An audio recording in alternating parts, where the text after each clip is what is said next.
Hello guy, welcome back to my channel YouTube Speaking News. Today I have a good news for share to everyone. Honda revealed the 11th generation Civic back in April, introducing a completely redesigned model.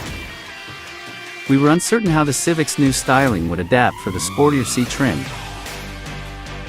though our first set of teasers gives us a good indication. Honda is prepping the Civic Si to race in this year's 25 Hours of Thunderhill, and it's showing off a camouflage test vehicle sporting a massive rear wing. The test vehicle wears a tight camouflage wrap, though it doesn't look too different from the standard sedan. The front fascia looks unchanged,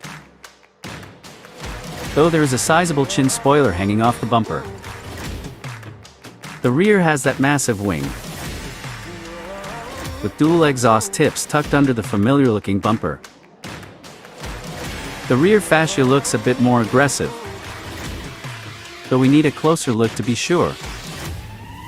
We doubt the massive wing will make it to the production version, though we expect it to wear a wing that honors its audaciousness. While Honda gave the popular model a complete redesign for its 11th generation, the powertrain lineup remains unchanged. However, there were some improvements in fuel efficiency and power.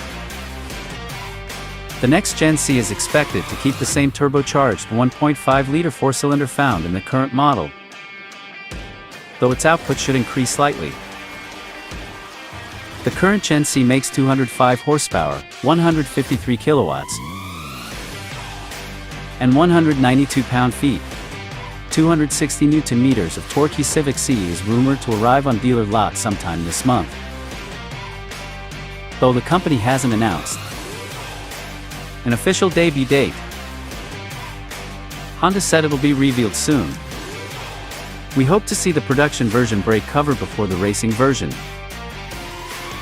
which is set to race at Thunderhill on December 3rd. It'll be available in several colors too: crystal black pearl, Aegean blue metallic, red sonic gray, platinum white pearl, and blazing orange. The performance-oriented Civic Type R is expected to launch sometime next year. Thank you for watching my video. Don't forget to subscribe my channel for receiving the news that you see first. Goodbye, see you at the next video.